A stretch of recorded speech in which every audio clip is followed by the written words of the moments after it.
exhibit that's on the grounds of the museum. Absolutely, yeah. So this barn was moved here from the McGee family's property in Starr in the early goings of the museum, about 2004 or so.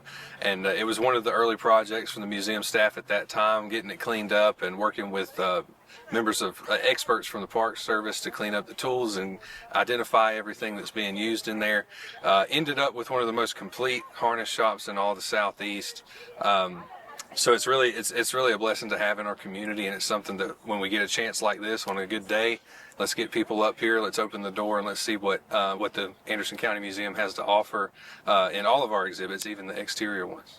I know you're going to talk about all this, so I'm not going to go deep into it, but how long was this a functional building with for horse? We know of at least 50 years of well-documented business that was undergone that involved the McGees, the McGee brothers, and different iterations of the business. Some of the first documented records that we have come from the early 1900s, and then about 1950 or so it moved to the McGee farm, where the tools all stayed pretty much intact and was more used locally. But that transitional period there is really interesting too. This business was thriving at a time when automobiles were also becoming really popular. So we've got some really interesting pictures, for instance, of this business operating off of Benson and Murray, and on the other side of the street there's a used car lot. So a lot of juxtaposition in the time frame that we're talking about.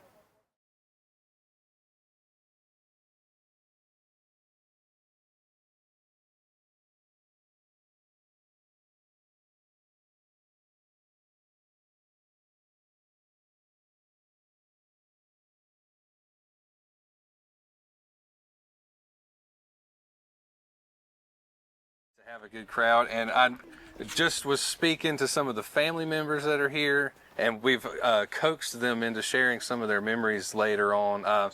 This structure itself has an interesting background, and then the McGee brothers business that was attached to it also has a lot of history. So one thing that I can't do is share any personal experience with the building or the move or anything, so it'll be great to hear from them after a while. But this is the McGee Brothers harness shop that we're looking at. The business, as far as records that we have at the museum about the business operating, the first earliest mentions that we have are early 1900s, but it's very possible that the operation of the business was starting before that. But we have a solid 50 years of operating records from the business. It was originally located, if you're familiar with where West Benson Street intersects Murray today, at the time that we get our first records of the business, it was called Peoples. That's what people called Murray Avenue. So the name changed a little bit. But that's where the location was. And it was very, very frequented. This business, you got to think about this as more of like a mechanic shop than anything else. The harness shop would have kept everything going, because at the time, all of it was based around horses, mules, draft animals. The combustion engines were not something that were in a lot of use. Even by 1905, 1910, in Anderson, there were still people that were very distrustful of vehicles into the teens and 20s, making jokes about people riding them down. You know, you pass a broken down vehicle in riding your horse through downtown, and you're making jokes about the people that wasted their money on a car, which seems silly now that vehicles have become really the only way that we get around, and we can't hardly imagine doing it any other way. But this business was operating at a time where that transition was really occurring, right? So as the 20s and 30s and 40s move along and more people have automobiles, we end up with, I can pass this around a little bit to show this picture of where the shop was, and to the direct opposite side of the road is a used car lot on the same side as the livery stables and the harness shop business. I'm going to try to get some details correct here, so I'm going to reference my notes. But by 1910, the shop here, it was 131 West Benson Street, and it was part of the Davis Brothers livery and boarding stables. So they would provide horses and mules. They sold vehicles and wagons. They sold the harnesses, and they were also open 24 hours a day in 1910, which is not something that's usual. By 1925, Elias and Willis McGee were owners of the Davis and McGee Mule Company. And they had this multi-purpose facility and a wagon dealership and everything. And that address was in the same spot.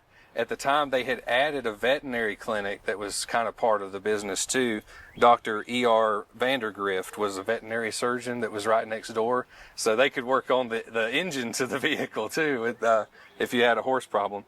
But in the early 40s, West Benson Street, the business was owned by the McGee brothers there. And the harness shop and livestock sales and wagon sales were still ongoing.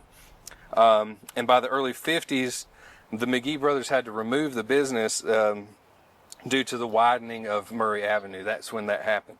So at that time, the harness shop operation went to the McGee farm near Starr. And that's where this structure, my understanding, this was on top of one of the McGee barns. Is that correct? Yeah. So that's where it remained from that point forward until it came to the museum, if I'm not mistaken. It was about the fall of 2004 that the harness shop was moved from the McGee farm and reconstructed here. And there's a few changes that we'll talk about when we get a little closer that happened, especially around the exterior. But what was really interesting, and we have a lot of notes from the curator at the time. I wasn't around here then, but in 2004, Kathy Luplo, some of you might know her, she was working really hard with a team of volunteers and some others, and also experts from, I think, the National Park Service or maybe some other areas who were expert in the tools and the equipment in the harness shop, came in and cleaned everything up, identified all the tools that we had. And by the end of it, these two experts were saying that this is probably one of the most complete harness shops in all the southeast of the country.